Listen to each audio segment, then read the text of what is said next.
आज है 31 मई 2025 और आज मेरा अड्डा 24/7 में फेयरवेल था, यानी विदाई समारोह था। हमारे दोस्त आए हैं, यहाँ पे कुछ पार्टी हुई है और हम सेलिब्रेट किए हैं इस ब्यूटीफुल जर्नी को, जो कि लगभग 2.5 साल की रही है। पर्सनली अगर मैं बताऊं तो मेरा पहला एक्सपीरियंस रहा है वर्क फ्रॉम ऑफिस का, और वो एक्सपीरियंस इनक्रेडिबल रहा है, बहुत अच्छा लगा। और वही है कि जीवन एक किताब की तरह है जिसमें बहुत सारे चैप्टर्स होते हैं। ये मेरे लाइफ का एक ब्यूटीफुल चैप्टर था जो एंड हुआ यहाँ पे। कल से हम एक नया चैप्टर की शुरुआत करेंगे, ऊपर वाले की दया से वो भी चैप्टर बेस्ट ही साबित हो। तो बस यही है कि बहुत अच्छे लोगों के साथ काम करना हुआ, बहुत चीज़ें सीखने को मिली।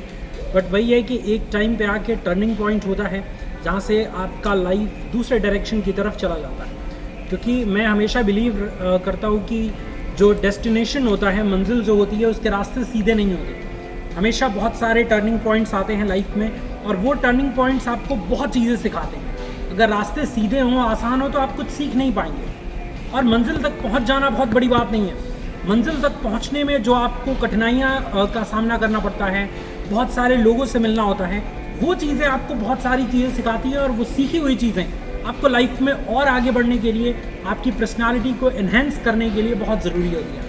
सो मेरा ये बहुत ही अच्छा एक एक्सपीरियंस रहा। बाकी मेरे दोस्त यहाँ पे सारक सर हैं जो एक बहुत ब्यूटीफुल ये पार्टी का आयोजन किए थे मेरे उपलक्ष्य में, तो thank you so much sir. बाकी अंजलि मैम है जो हमारे साथ ही जा रही हैं और रवि सर जो कि एक बहुत ही ज़्यादा सिंपल और बहुत मैच्योर इंसान, और बहुत अच्छा लगा रवि सर के साथ काम करके। पूनम मैम जिनके साथ काम करना बहुत कम ही हुआ, बट जितना भी काम करने का समय मिला वो बहुत अच्छा था। और मैं सभी को थैंक यू सो मच कहूँगा कि आप सभी ने काफ़ी सपोर्ट किया और सभी का प्यार मुझे बहुत अच्छा मिला। बाकी लास्ट में तो मैं यही कहना चाहूँगा कि MTRS एक सिर्फ नाम नहीं, एक ब्रांड है जो आपको हमेशा से सुनने को देखने को मिलता रहेगा। अंजलि मैम, आप क्या कहना चाहोगे? बस यही सर कि मैं भी सर के साथ ही अलविदा कह रही हूँ इस प्लेटफॉर्म को, लेकिन जुड़े रहेंगे आपके साथ किसी न किसी और सफ़र। देखो, दुख तो है कि रोशन सर जा रहे हैं, अंजलि मैम जा रही हैं, लेकिन यही है पड़ाव, एक से दूसरी की ओर जाना है और वो गए हैं। और आशा करता हूँ बहुत ही प्रोग्रेस करेंगे और बहुत अच्छा लगेगा जब वो प्रोग्रेस की कहानियाँ मैं सुनता रहूँगा। और रवि सर एक और चीज़ कह रहे थे कि जाने का दुख इसलिए नहीं है कि बहुत सारा रास्ता खुल जाए। सर डिस्क्लोज करिए प्लीज़। नहीं, मैंने देखो जो इम्पोर्टेंट फैक्ट था वो मैंने बता दिया। अब अदर चीज़ें सर अदर तो अदर ही होती है वो सब। चलो ठीक है।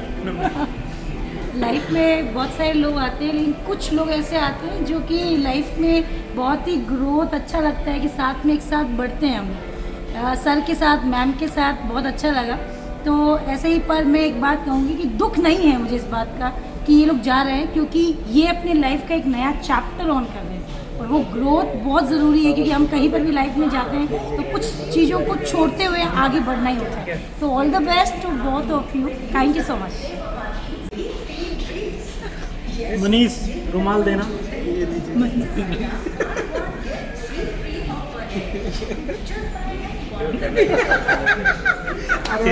चेतन जी, आप कुछ कहना चाहोगे? हाँ चेतन भाई, हाँ चेतन, द ट्रेंड सेटर। मैं कहाँ से? अरे बोलो। बोलो चेतन भाई, क्या लगता है रोशन सर के जाने का कितना दुख है? सर दुख तो रहेगा, मेरे शॉर्ट एडिट कर देते थे कभी डाल भी देते थे। भाई काम वाम कर लिया, ये सुनने को नहीं मिलेगा मुझे। वही था। तुम्हारा काम नहीं कर लूँ, तुम्हारा काम भी नहीं कर लूँ। बहुत अच्छे टीचर थे, हमेशा बहुत ही अच्छे टीचर। अड्डा में नहीं हो ना, यहाँ से तो थे हो गए। चलो ठीक है। नहीं, इधर भी। वैसे रोशन सर हमेशा कहते थे मुझे कि शाहरुख सर के कहने क्या, लेकिन आज ये जो टैगलाइन है वो हमेशा के लिए रोशन सर के साथ है कि रोशन सर के कहने ही क्या। बहुत बहुत शुक्रिया।